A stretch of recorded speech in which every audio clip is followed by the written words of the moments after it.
Tras varios años de abundancia y bienestar, a finales de 2008, las sociedades occidentales sufrieron un shock. Los estados entraron en pánico y los ciudadanos despertaron de un largo y apacible sueño. La fiesta había terminado. Entonces, los gobiernos usaron sus recursos prometiendo arreglar la situación. Sin embargo, después de haber gastado miles de millones y haber intervenido sin reparos en todos los sectores, los problemas no han hecho sino empeorar.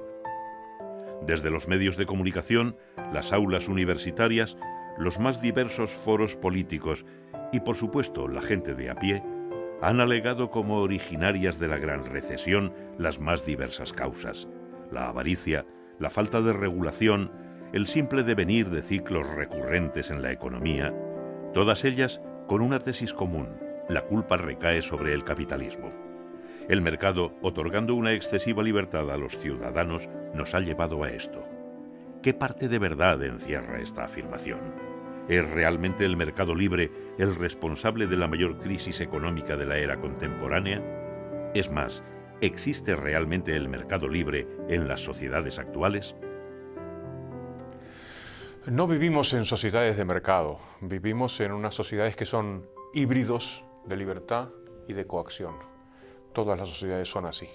Echarle la culpa de la crisis al mercado es ignorar la realidad. Esta es la realidad.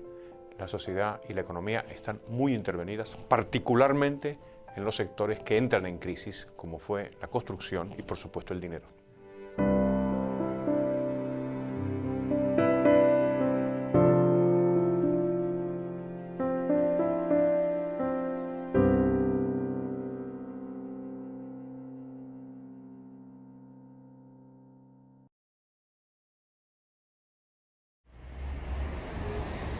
Desde tiempos remotos, las economías han experimentado repentinos periodos de fuerte crecimiento seguidos de estancamiento y crisis. Este fenómeno, conocido como ciclo económico, no solo ha condicionado el desarrollo de las distintas sociedades, sino que por su continuada recurrencia ha hecho que las mismas terminen por acostumbrarse a él. Hoy la gente está más familiarizada que nunca con términos como crisis económica o inflación, dando por hecho su carácter inevitable. Sin embargo, ¿son los ciclos económicos inevitables? ¿Es realmente el capitalismo el culpable de estos inexplicables episodios en los que todos parecen equivocarse de manera masiva? Estas preguntas no son meramente académicas. La gente, más aún cuando está pagando sus consecuencias de manera dramática, necesita y merece saber su respuesta. Es importante entender que si hay un sector intervenido en las actuales economías es el sector financiero y bancario, y que por tanto la crisis que actualmente nos asola no es una crisis de la economía de mercado, sino todo lo contrario. Aquí lo que sucede es que vivimos en una época de socialismo monetario absoluta, ¿no? Empezando porque el Banco Central es un monopolio público, porque el dinero o los pasivos que emite el Banco Central no son convertibles en nada, ni siquiera en oro. I think we live in a sort of modern, technologically advanced manifestation of the Soviet Union, actually. I think it's much more like that. It's very central planning controls everything now. All the power has been centralized, in the US at a federal level, in Europe at a federal level. So I think that there really are no free markets anymore, just interventions.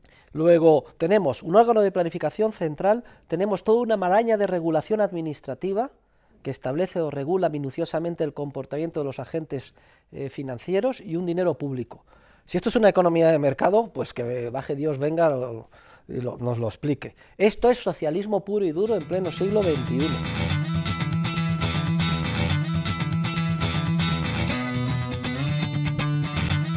Si el mercado libre no existe, es evidente que no puede ser culpable de los continuos ciclos de auge y recesión y, en consecuencia, de las crisis económicas.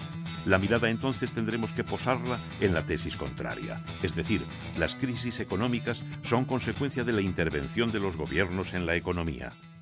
Este singular argumento es precisamente el defendido por la llamada Escuela Austríaca de Economía y pese a los intentos de la mayoría de la clase académica, ha sido contrastado repetidamente por la realidad hasta convertirla en la teoría económica en alza.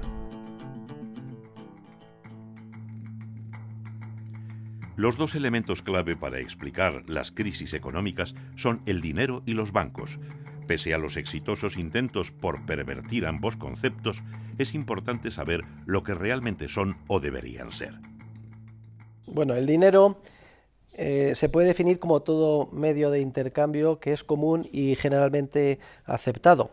Y su papel en la sociedad es clave, porque es lo que permite hacer frente a la incertidumbre ineradicable respecto de lo que va a acontecer en el ámbito económico el día de mañana, en el futuro. Sin el dinero solo había trueque y eso reduciría muchísimo las cantidades de intercambio. Volveríamos a un nivel de subsistencia, cada uno producía la mayoría de las cosas para él solo, porque existe el problema de la doble coincidencia de necesidades, que yo tengo que buscar a alguien que tiene lo que yo quiero y a su vez esta persona tiene que querer lo que yo le puedo ofrecer. Entonces sin dinero es muy difícil. No es exagerado decir que el dinero es la institución fundamental para el desarrollo de cualquier sociedad. Y para que surgiera no hizo falta ningún mandato coactivo por parte del poder político. Igual que otras importantes instituciones como el lenguaje o la familia, el dinero surgió de un modo espontáneo al darse cuenta los individuos de que el trueque les suponía un enorme impedimento a la hora de realizar intercambios comerciales y de la consecuente necesidad de un medio indirecto que hoy conocemos como dinero. Tras una larga evolución, el medio elegido espontáneamente por los ciudadanos terminó siendo el oro, manteniéndose hasta entrado el siglo XX, cuando el poder político terminó aboliéndolo definitivamente a fin de sustituirlo por los actuales billetes de papel, un paso indispensable para consolidar el fraude en el que estamos inmersos. Los bancos son o deberían ser intermediarios de crédito para los ahorros de la gente. Reciben por un lado ahorros de muchas personas, a lo mejor cantidades pequeñas, y luego lo pueden prestar a empresas grandes cantidades o hipotecas, y así diversifican el riesgo y son intermediarios de ahorro y inversión. Los bancos son empresas cuya función, entre otras, consiste en servir de intermediarios entre los ahorradores y los inversores. A cambio de un tipo de interés, determinados ahorradores interesados en algo más que depositar simplemente su dinero, permitirían al banco que prestase sus ahorros a los inversores que éste considerase oportunos. Esta función de intermediación es clave en el éxito de cualquier economía, permitiendo canalizar grandes cantidades de ahorro hacia inversiones productivas. De hecho, cuando el vínculo entre ahorro e inversión se pierde, es cuando surge el fenómeno de los ciclos económicos. Ahora bien, si el banco solo puede prestar aquello que otros han ahorrado antes, ¿cómo es posible que este vínculo se rompa? Lo que pasa es que pronto los depositarios, es decir, los banqueros, se vieron tentados para incumplir digamos, las obligaciones tradicionales que los principios generales del derecho exigen en el caso del depósito. Y viendo que ese dinero estaba ahí ocioso, dijeron, ¿por qué no nos apropiamos de él si no hacemos ningún daño a nadie y lo utilizamos en nuestros negocios particulares?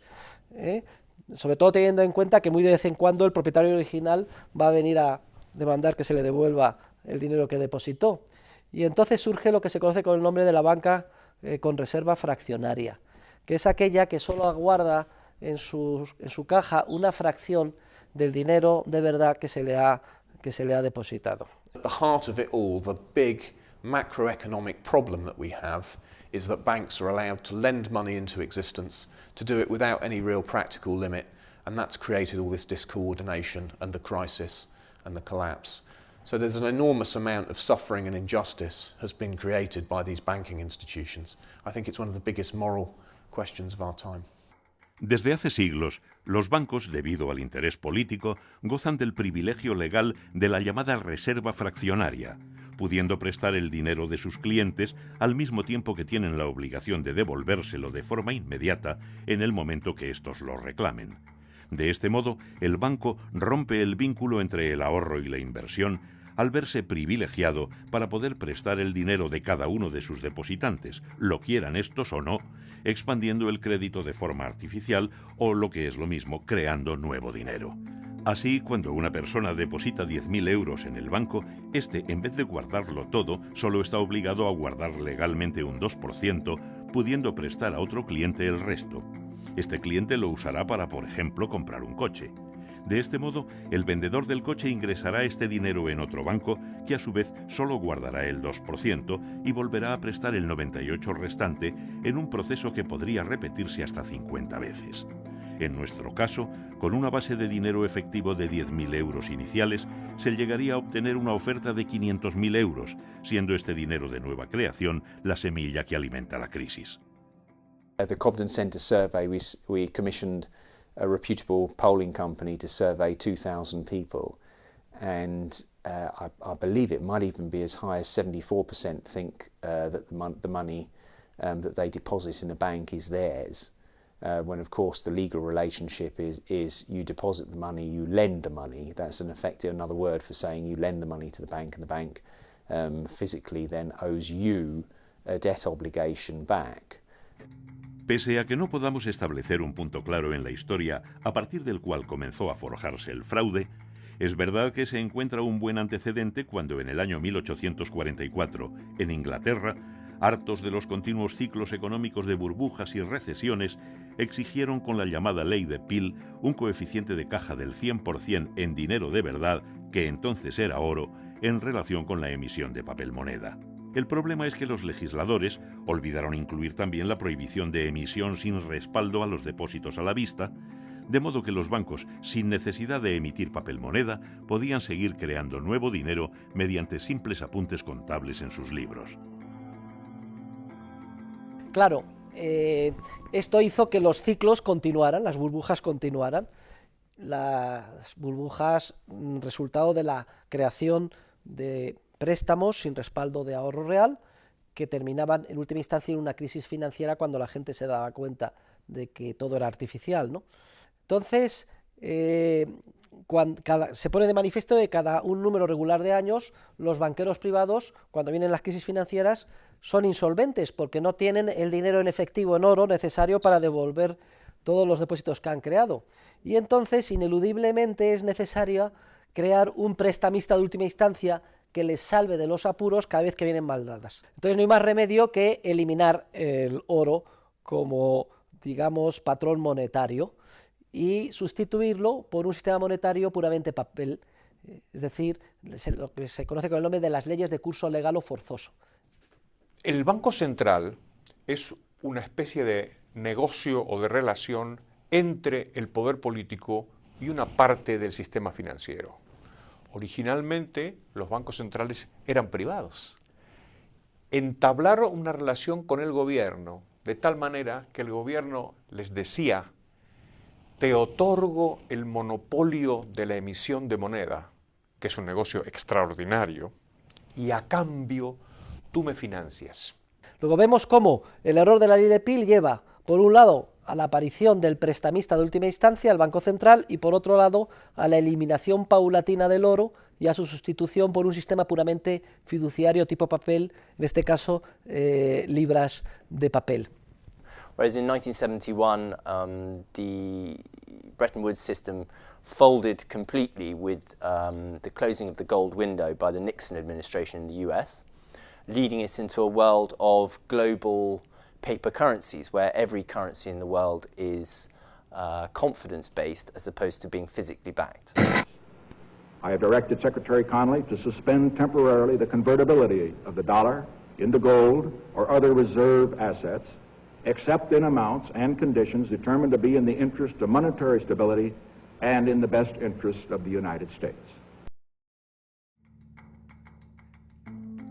En conclusión, el sistema financiero actual, basado en la creación de los bancos centrales, la sustitución del dinero real por billetes de papel y el privilegio legal a los bancos privados para que puedan manejar a capricho los ahorros de sus clientes, es la clave para que el poder político siga a costa de su propia supervivencia, provocando tanto las crisis económicas como sus dramáticas consecuencias.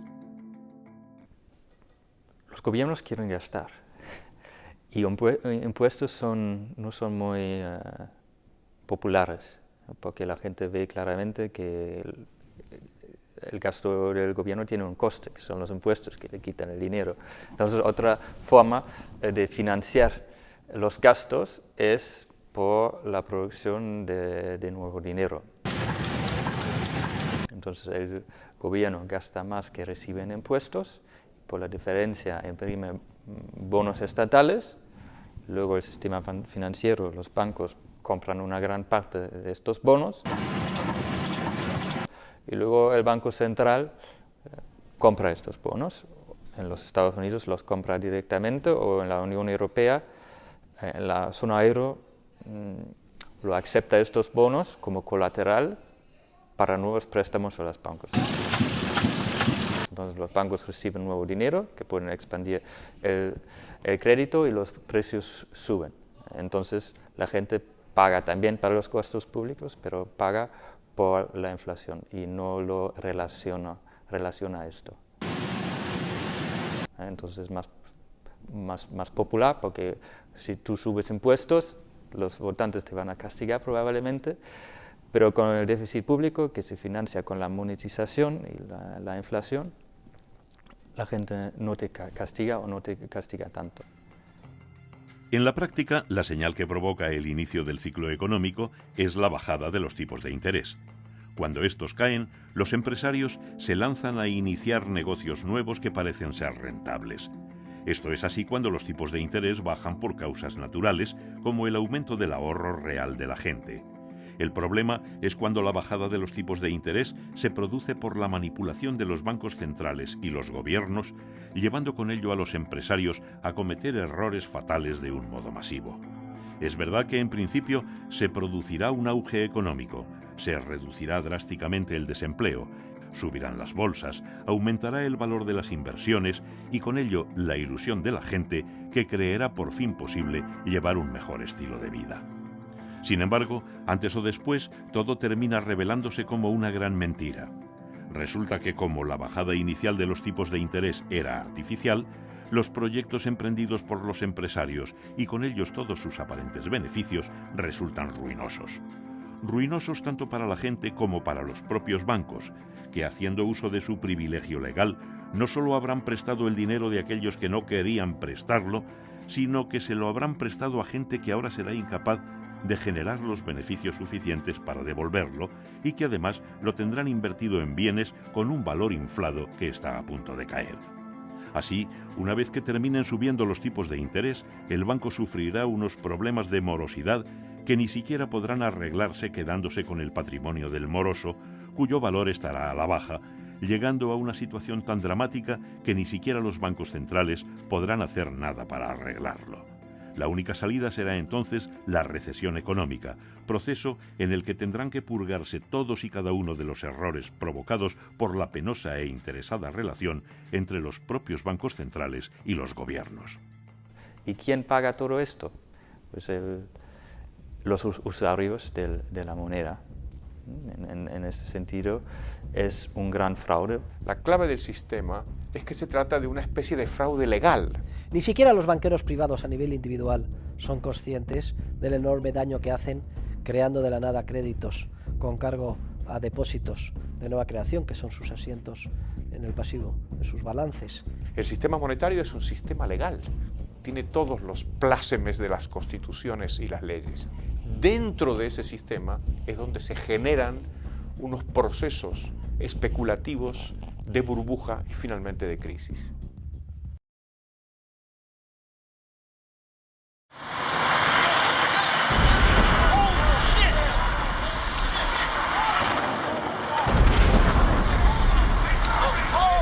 Es muy difícil ponerle una fecha a la crisis, pero si estamos de acuerdo de que la crisis tiene que haber venido del periodo de expansión anterior, probablemente podemos encontrar la raíz de la crisis en torno a la caída de las Torres Gemelas, digamos, para buscarle una fecha.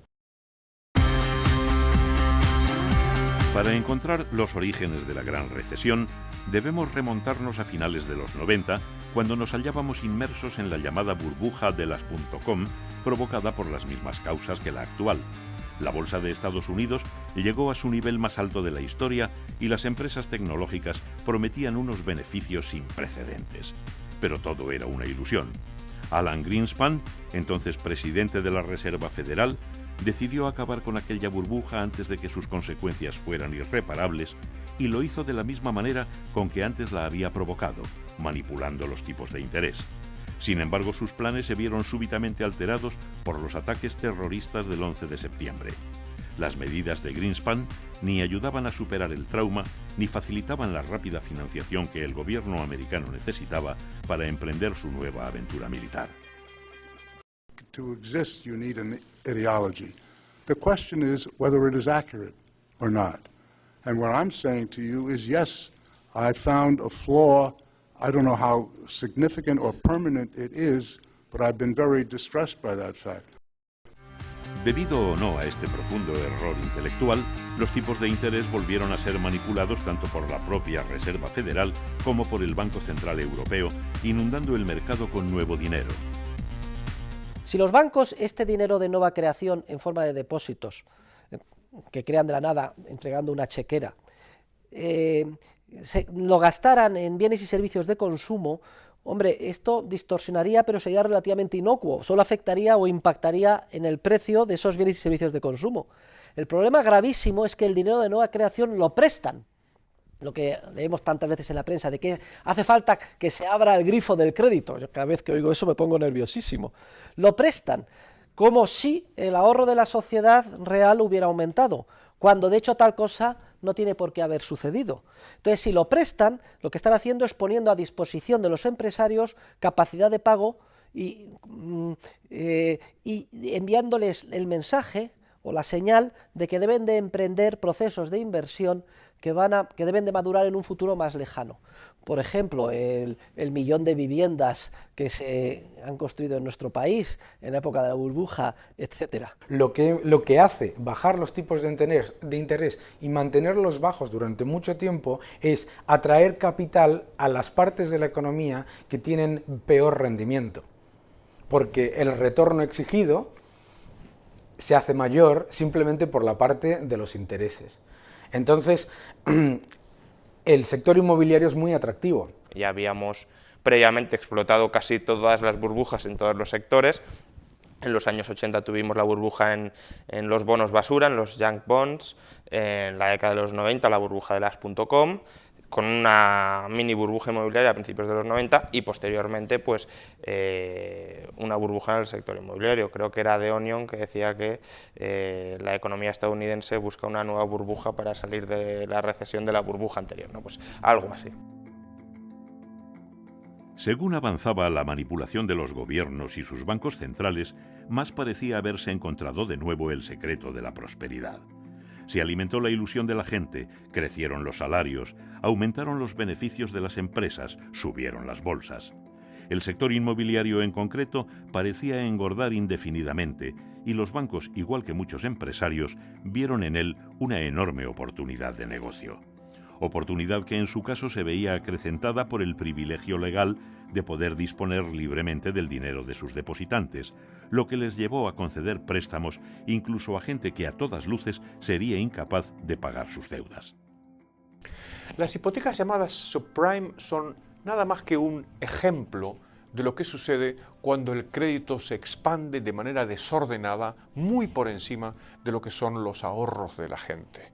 Esto es simplemente cuando hay crédito fácil. Cuando hay crédito fácil, se rebajan los requisitos para conceder créditos. Y al final lo que pasó es que simplemente se daban créditos a cualquiera. No era necesario que uno demostrara tener ningún aval. Aparte de las maneras que ya se han explicado, los bancos comenzaron a financiarse vendiendo préstamos, llamados titulizaciones, que ellos mismos habían concedido. Básicamente, una vez que un banco había concedido, por ejemplo, 100 hipotecas en Estados Unidos, podía hacer con ellas un paquete y vendérselo a cualquier inversor que estuviera interesado en la rentabilidad que de ello pudiera obtener, ya fuera un fondo de pensiones suizo o un banco japonés. De este modo, el banco americano recuperaba inmediatamente la inversión realizada y podía lanzarse a conceder nuevos préstamos que a su vez vendería más tarde, volviendo a empezar el proceso. Por eso, cuando más tarde estalle la crisis en Estados Unidos, los efectos se harán sentir por todo el mundo. Los nombres de los bancos que, gracias a la intervención estatal, hicieron de esta actividad su principal negocio, no tardarían en aparecer a diario en las portadas de todos los periódicos unos años después. Pensaban que la burbuja iba a continuar. Entonces, casi daba igual si la gente no puede pagar su hipoteca, aunque el riesgo estaba muy alto, que no iban a pagar, porque al final el banco entonces recibe la casa. Y como la casa sigue creciendo en valor, pues se quedan con la casa y luego la vendan con beneficio, ¿no? Es decir, pensaban que la burbuja iba a continuar. No solo las ilusorias perspectivas económicas alentaban a los bancos a unas prácticas que terminarían descubriéndose como suicidas. Por si fueran pocos sus privilegios legales, los gobiernos dedicaron sus energías a que sus actividades no decayeran. Un ejemplo muy claro fue la labor llevada a cabo por las compañías hipotecarias Freddie Mac y Fannie Mae, que básicamente dedicaron sus esfuerzos a la lucrativa tarea de adquirir las titulizaciones de hipotecas que ya habían vendido antes los bancos, reempaquetarlas y volverlas a vender, sabiendo que contaban con el respaldo implícito del gobierno americano, de modo que si quebraban, sabían que el gobierno se haría cargo de su deuda, como finalmente pasó. Hasta entonces, sin embargo, su actividad servía para que los bancos contasen con nuevos fondos, reiniciasen el proceso, titulizando no solo hipotecas, sino préstamos al consumo, a estudiantes, a la adquisición de coches, y engordasen la burbuja aún más, expandiéndola a otro tipo de negocios, entre los que destacaron las aseguradoras financieras y las agencias de calificación. Las agencias de calificación básicamente se dedicaban a, cuando los bancos titulizaban, o emitían deuda para financiarse ellos mismos, decían, bueno, esta titulización o esta deuda es de esta calidad, de muy buena calidad, por ejemplo, y por eso cobraban. Y luego las agencias aseguradoras lo que hacían era asegurar, como su nombre indica, que si quebraba, o si se impagaba, mejor dicho, esa deuda, ellas responderían a través de un instrumento financiero llamado CDS, ¿no? Seguro contra riesgo de impago. Al principio todo iba muy bien. ¿Por qué? Las aseguradoras mismo pues iban asegurando, y como nadie impagaba, pues cobraban por la prima del seguro, pero no desembolsaban nada. Y luego las agencias de calificación, porque normativamente, por regulación, era obligatorio pasar por ellas. Con el paso del tiempo, como la manipulación de los bancos centrales y los gobiernos hizo que la inversión se focalizara en actividades tan concretas como la inmobiliaria, no tardó mucho en desvelarse la falta de inversión en otros sectores, como las materias primas, vitales a la hora de seguir construyendo. Esa falta de inversión supuso una intensa subida de precios que los beneficiados por la expansión crediticia trataron de repercutir con poco éxito a los consumidores, provocando en última instancia el cierre de muchas empresas y el consecuente despido de trabajadores. Si tú repercutes aumentos de costes en toda la economía a los consumidores se les acaba la renta. Entonces, tú tienes que, como consumidor, tienes que empezar a discriminar. Me han subido un 20% la gasolina y me han subido la comida un 30%.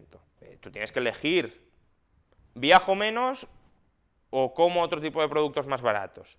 Y al elegir, pues estás quitándoles demanda a unos y dándosela, o manteniéndosela, mejor dicho, a otros. Ante esta situación, Greenspan comenzó a elevar tímidamente los tipos de interés que él mismo se había encargado de bajar hasta entonces, con las consecuencias que ya sabemos. Pero el mal ya estaba hecho.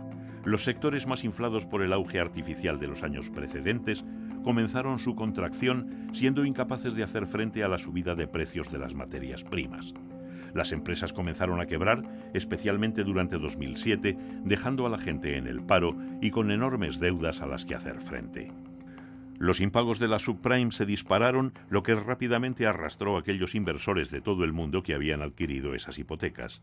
la enorme manipulación por parte de los gobiernos y los bancos centrales quedaba ahora en evidencia y con ella el inmenso volumen de errores de inversión que había provocado. Conforme las titulizaciones y demás deudas resultaban impagadas y degradadas de calificación, los inversores sentían cada vez más ansias por desprenderse de ellas.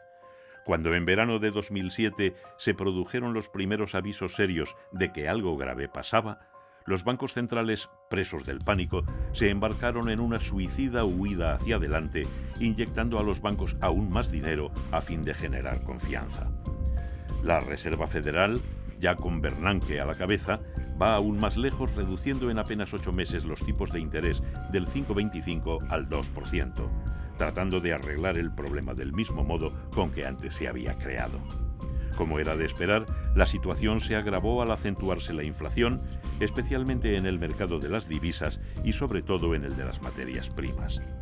La conjunción del paro, la merma del poder adquisitivo, las regulaciones estatales y sobre todo la continuación de un ajuste de la estructura productiva que aún no había finalizado, provocaron que los impagos a los bancos continuaran creciendo hasta que a mediados de 2008 se produjo la primera quiebra sonada del sistema bancario estadounidense. El problema de Bear Stearns, ¿cuál fue? Pues que empezaron a ver los inversores que su cartera de titulizaciones era de mala calidad. Tenía un impago, una ratio de impago muy grande. Entonces, claro, tú como inversor te planteabas, ¿debo refinanciar a Bear Stearns si sus inversiones tienen un agujero muy grande, si hay un riesgo de impago muy grande? Porque en cualquier momento, si yo le refinancio, me puede dejar de pagar a mí porque no se va a cobrar de las hipotecas.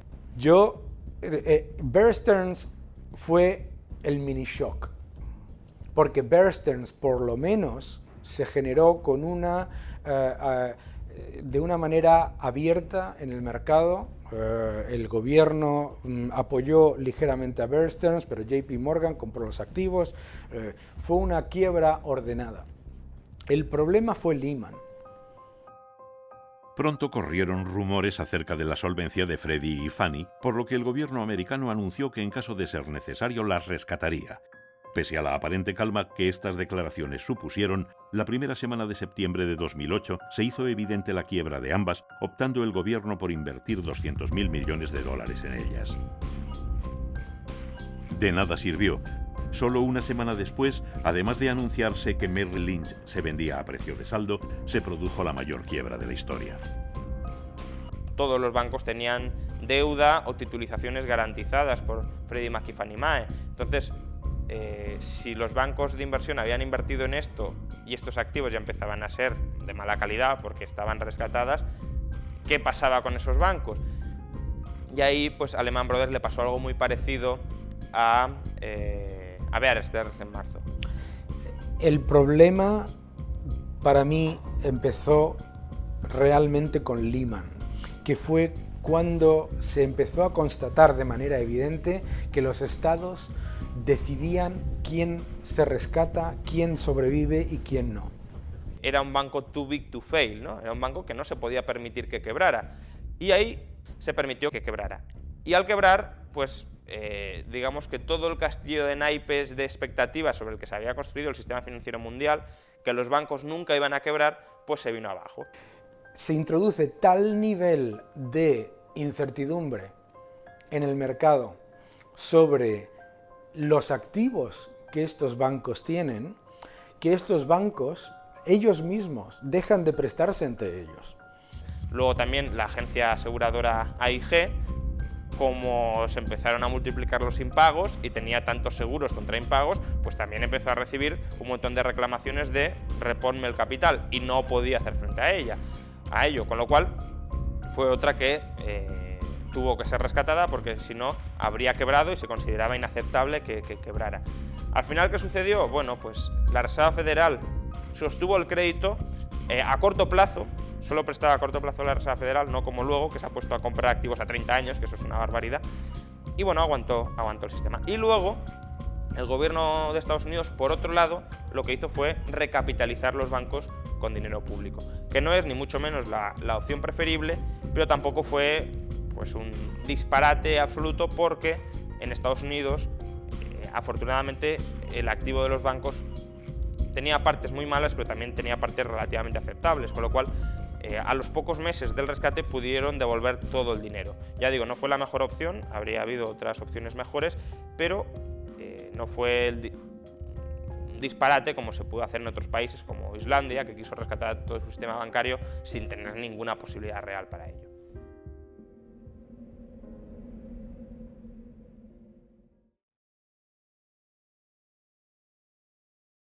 Uno de los aspectos más interesantes de la crisis es cómo las diferencias políticas, que al parecer eran abismales antes de la crisis, después de la crisis desaparecen.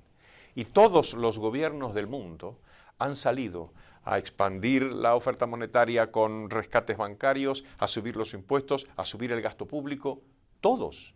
Las políticas gubernamentales contra la crisis tuvieron dos fases claramente diferenciadas. La primera, que se correspondería con el cuarto trimestre de 2008, fue el rescate o estabilización del sector financiero. Probablemente dentro de la retórica de la crisis, de las expresiones más desafortunadas, es la expresión rescate.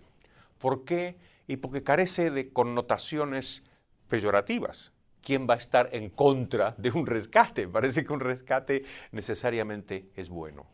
Y ahí esto es un grave error, puesto que hay bancos, entidades que no deberían haber sido rescatadas. La manera correcta de haber hecho esto, y que no habría costado ni un solo euro y además, o dólares, y además se habrían asignado exactamente las pérdidas a los responsables de ello. Bueno, lo primero, los bancos que sean insolventes, los accionistas lo pierden todo. Es de sentido común. Una empresa que está quebrada es una empresa que pierde, cuyos accionistas lo pierden todo, por definición.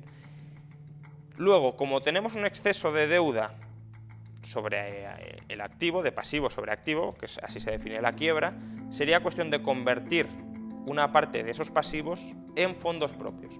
Esta operación se conoce como capitalización de deuda y también es bastante recurrente en el sector privado empresarial distinto del financiero. De manera que, por ejemplo, los acreedores de deuda subordinada, que es una deuda basura básicamente, se convierten en accionistas. No cobran el dinero, porque obviamente el banco está quebrado, no cobran nada, o no cobran en dinero, sino que cobran en acciones. Luego, si ni siquiera con los deudores subordinados conseguimos reflotar el banco, pues ya vamos escalando un poco, ¿no? Pasamos a los acreedores a más largo plazo, a los acreedores que han comprado otros instrumentos de riesgo, etc.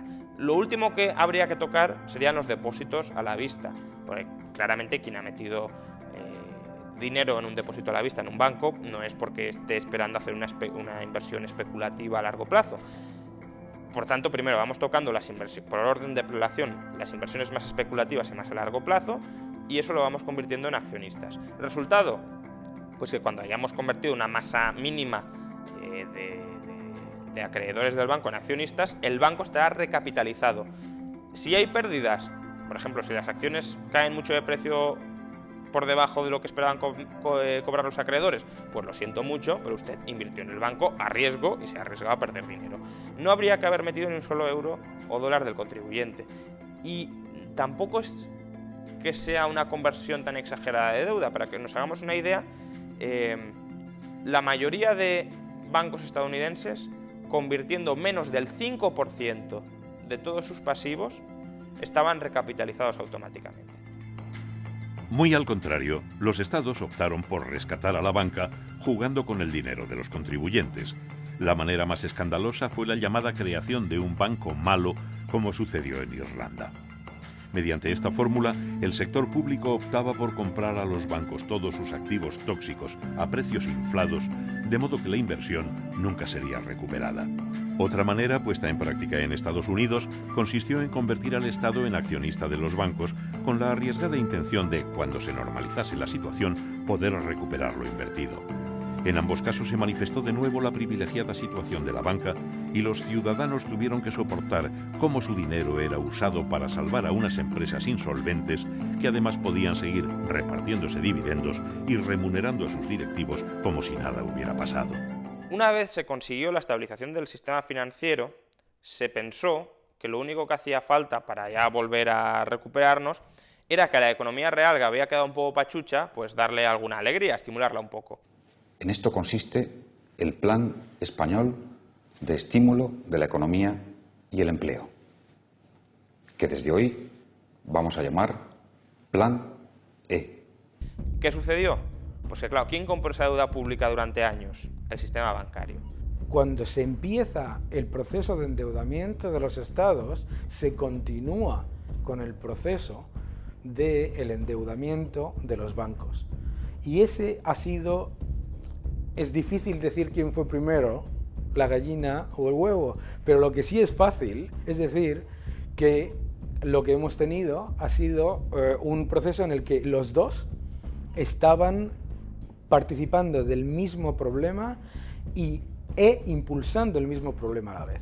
La estabilización y el rescate del sistema financiero, que como digo tenía su parte de lógica, que habían acometido a finales de 2008, se truncó en 2010 y sobre todo en 2011. ¿Por qué? Porque contaminaron todo el balance de los bancos y lo contaminaron con activos tóxicos, esta vez no hipotecarios, sino de deuda pública. Si suponemos que no se podrían haber corregido las cosas antes, o sea, si damos por supuesto que la historia anterior es inevitable y nos encontramos con el estallido de la crisis, ahí había que abordar diferentes soluciones. Una es la apertura de los mercados. Es importante que cuando la economía cae, cuando se restringe la actividad económica, la economía sea muy flexible para que los agentes puedan cambiar rápidamente de actividad. Cuando perciben que un sector está muy inflado, como por ejemplo sucedió con la construcción o con la banca, puedan rápidamente cambiarse de sitio. Para eso hay que cambiar la legislación laboral, hay que abrir los mercados de todo tipo. Eso es un campo. El otro campo es el campo de la hacienda. Y ahí lo que habría que haber hecho es bajar el gasto público, bajar los impuestos y bajar la deuda pública. Los gobiernos hicieron estas tres cosas al revés. Subieron los impuestos, subieron el gasto y subieron la deuda pública. Y el tercer campo es el campo bancario, claro. Intentar reformar el sistema ajustándolo de tal manera que esa capacidad natural dentro de este sistema que tiene para crear burbujas se vea un poquito mitigada en el futuro.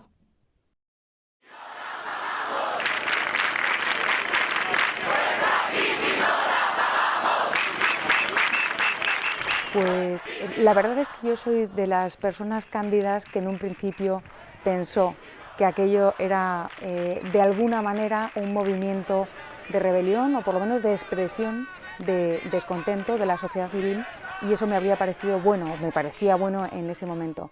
Está muy bien salir a la calle y decir nos estáis tomando el pelo, pero hay que ser consecuente y no dejarse embaucar por las fuerzas políticas que te van a seguir prometiendo el oro y el moro, ¿no?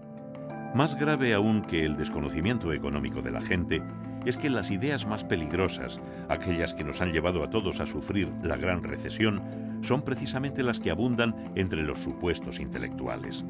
La semilla del mal, sembrada hace años por Keynes, florece en las ideas de economistas tan afamados como Greg Mankiw, que a fin de condenar el ahorro y animar el consumo, llegó a proponer la eliminación por sorteo de todos los billetes con el número de serie seleccionado en la tómbola.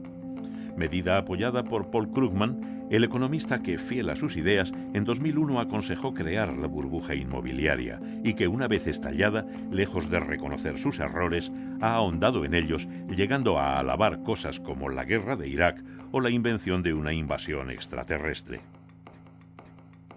They tell us that we should have more credit. More credit is the thing that got us into the problem in the first place. They should tell us we should have more spending. More spending was government spending was the thing that got us into the trouble. They tell us we should have more regulation, and it's all various different flavours of regulation. It doesn't really necessarily matter what it is. It's just more of it. And you know, all these things have failed. Absolutely failed. Para evitar la repetición de ciclos recurrentes de auge, crisis financiera y recesión que vienen asolando la economía de mercado desde hace 200 años, sería preciso rediseñar el sistema financiero y bancario a nivel mundial y hacerlo compatible con las exigencias de una economía de mercado, de un sistema capitalista, que se basa en el cumplimiento estricto de los derechos de propiedad. Y esto implicaría tres reformas. En primer lugar, completar la ley de Peel allí donde quedó incompleta, es decir, exigir también el coeficiente de caja del 100% para los depósitos a la vista y equivalentes. Cuando digo equivalentes es porque la banca también vende muchos depósitos supuestamente a plazo, pero que en realidad te dicen sottovoce que los puedes retirar sin penalidad cuando quieras. Eso también son depósitos a la vista. Y es para mí un motivo de gran satisfacción que hace escasamente un año, en octubre o en septiembre del 2010, dos diputados Tory presentaron un proyecto de ley en esta misma línea y además me citaron en el Parlamento británico. Perhaps instead we should now begin to listen to those economists who saw the credit glut that preceded the crash as the problem. The Cobden Centre, the Von Mises Institute, Herta de Soto, they all grasped that it was the overproduction of bogus candy floss credit before the crunch that gave rise to the credit crunch. It's time to take seriously their ideas on honest money and sound banking. Now, the Keynesian monetarist economists might recoil in horror at the idea. Their orthodoxy holds that without these legal privileges for banks, there would be insufficient credit. The oil that keeps the engine of capitalism working, they say, would dry up. The machine would grind to a halt. Not so. Under my bill, credit would still exist, but it would be credit backed by savings. In other words, it would be credit that could fuel an expansion in economic capacity that was consummate with savings or deferred consumption. It would be, to use the cliche of our day, sustainable. It's an amazing thing just how few members of Parliament in the UK really understand the monetary system. It's such a fundamental institution in a society based on the division of labour, and yet most members of Parliament don't study money. Even members of Parliament who are good economists don't usually study the institution of money itself and the real details of the way banking works. La segunda medida esencial sería acabar con el órgano de planificación financiera, es decir, este que hemos denominado Banco Central. Los bancos centrales ya no serían precisos con un coeficiente de caja del 100% como prestamistas de última instancia, ya no habría que proteger a la banca. Si en cualquier caso de pérdida de confianza, cuando fueran los depositantes a por su dinero siempre estaría allí. Por tanto, ya no sería preciso y además dejarían de actuar de manera perversa como actualmente están actuando cuando pretenden fijar el tipo de interés. Conseguiríamos, por tanto, eliminar el último bastión del socialismo que ha quedado después de la caída del muro de Berlín, que son los bancos centrales. Y en tercer lugar, la tercera medida responde a la siguiente pregunta: ¿quién se ocuparía de la base monetaria? Y lo que propongo es la reintroducción del patrón oro, un patrón oro clásico con coeficiente de caja del 100%. El stock mundial de oro ha venido creciendo en torno al 2% al año y además tiene la ventaja de que el oro no se puede manipular ni crear al antojo de los gobernantes. El oro supone una especie de corsé que disciplina la acción de todos los agentes que participan en una sociedad y en el mercado. Por eso el oro es una institución esencial y tan importante para el avance de la civilización. I think the average worker would be very much supported by a gold standard or rather by a disciplined monetary system, because the purchasing power of his money will not be diluted on an annual basis. In other words, he will be able to buy the same amount of goods and services and potentially even slightly more goods and services on an annual basis. Effectively, what it does is remove the stealth effect of inflating the money supply.